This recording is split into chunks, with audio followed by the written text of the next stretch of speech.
അല്പസമയം മുമ്പ് അരുൺകുമാർ എനിക്ക് അയച്ചു തന്നതാണ്. ആ ദൃശ്യങ്ങൾ ഞാൻ പ്രേക്ഷകരെ കാണിക്കാം, താങ്കൾ ശ്രദ്ധിക്കൂ.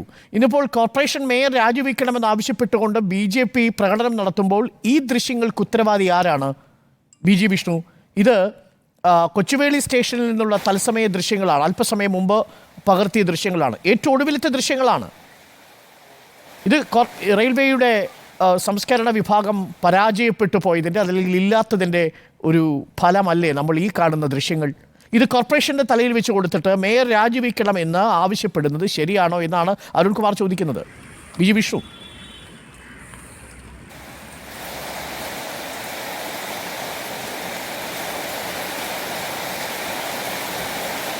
BG വിഷ്ണു അങ്ങേക്ക് കേൾക്കാമോ? ഈ ദൃശ്യങ്ങളൊക്കെ കാണുന്നുണ്ടല്ലോ, ഇത് കോർപ്പറേഷൻ്റെ പരിധിയിലല്ല, ഇത് തിരുവനന്തപുരത്ത് കൊച്ചുവേളി റെയിൽവേ സ്റ്റേഷനിൽ അല്പസമയം മുമ്പ് കണ്ട ദൃശ്യങ്ങൾ പകർത്തിയാണ് അരുൺ എനിക്ക് അയച്ചു തന്നത്. ആ ദൃശ്യങ്ങളാണിപ്പോൾ BG വിഷ്ണു കാണുന്നത്.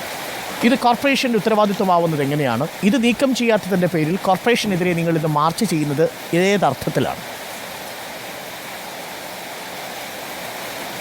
ശ്രീ അരുൺകുമാർ, മാലിന്യ പ്രശ്നം തിരുവനന്തപുരം നഗരത്തെ മാത്രമല്ല നമ്മുടെ സംസ്ഥാനത്തെ വിവിധയിടങ്ങളിൽ വലിയ രീതിയിലുണ്ട്.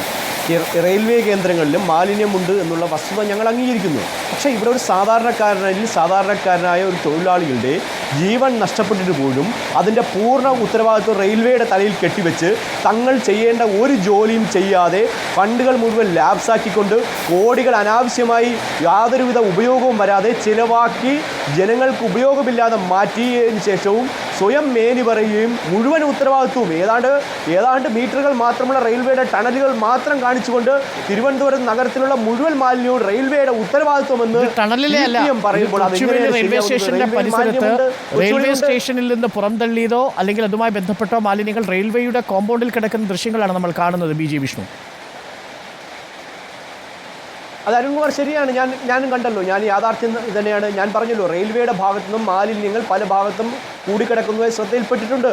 അതിൻ്റെ നടപടികൾ എടുക്കാൻ വേണ്ടി കൃത്യമായ സർക്കാർ ശക്തമായ നിർദ്ദേശങ്ങൾ നൽകിയിട്ടുണ്ട്. എവിടെയെങ്കിലും വീഴ്ച സംഭവിച്ചിട്ടുണ്ടെങ്കിൽ അത് ഉദ്യോഗസ്ഥന്മാർക്ക് കനത്ത മറുപടി നൽകിക്കൊണ്ട് അത് തിരുത്തേണ്ട കാര്യങ്ങൾ കേന്ദ്ര സർക്കാർ അടക്കം റെയിൽവേയുടെ കീഴിലുള്ള മുഴുവൻ വകുപ്പുകളിലും സർക്കാർ നടപടിയെടുത്തിരിക്കും. പക്ഷേ ഇവിടെ സാധാരണക്കാരായ ഒരു മനുഷ്യൻ്റെ ജീവൻ നഷ്ടപ്പെട്ടിട്ട് പോലും ഇതിൻ്റെ മുഴുവൻ ഉത്തരവാദിത്വം റെയിൽവേയാണ് നഷ്ടപരിഹാരം നൽകേണ്ടതെന്നും റെയിൽവേയാണ് അദ്ദേഹത്തിൻ്റെ ജീവൻ എടുത്തതെന്നും നഗരത്തിലെ മുഴുവൻ മാലിന്യത്തിൻ്റെ ഉത്തരവാദിത്വം റെയിൽവേയുടെ തലയിൽ കെട്ടിവെച്ചുകൊണ്ട് ഒന്നും ചെയ്യാതെ ജനങ്ങളുടെ ജീവനും സുരക്ഷിതത്വവും ഉറപ്പുവരുത്തേണ്ട സർക്കാർ എന്തു ചെയ്യായിരുന്നു?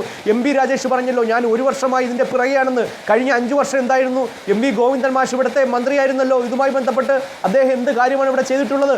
അപ്പോൾ മുഴുവൻ സംസ്ഥാന സർക്കാരും തലസ്ഥാനത്തെ കോർപ്പറേഷൻ അടക്കം യാതൊരു പ്രവൃത്തിയും കൃത്യസമയത്ത് ചെയ്യാതെ കഴിഞ്ഞ 10-ാം തീയതി തിരുവനന്തപുരം കോർപ്പറേഷനിൽ BJP ആവശ്യപ്പെട്ടതനുസരിച്ച് ഒരു സ്പെഷ്യൽ കൗൺസിൽ വിളിച്ചു ചേർക്കേണ്ടത്. എന്തായിരുന്നു ആ സ്പെഷ്യൽ കൗൺസിലിൻ്റെ അജണ്ട?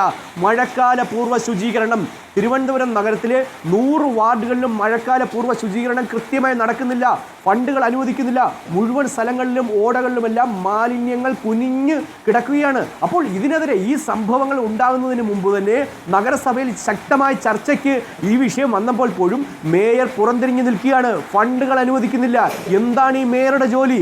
ഇതൊക്കെ ചോദിക്കുമ്പോൾ നരേന്ദ്രമോദിക്കാണ് ഉത്തരവാദിത്വം, ഇന്ത്യയുടെ റെയിൽവേക്കാണ് ഇതിൻ്റെ പൂർണ്ണ ഉത്തരവാദിത്വം എന്ന് പറയുന്നത് പൂർണ്ണമായും തങ്ങളുടെ ജോലി ചെയ്യാൻ കഴിവില്ലാത്ത അയോഗ്യമായ പദവികളിൽ ഇരുന്നു കൊണ്ട് ഈ നാടിനെ ജനങ്ങളുടെയും ജീവന് വെല്ലുവിളിയാണ് ഈ കോർപ്പറേഷൻ ഉയർത്തുന്നത്.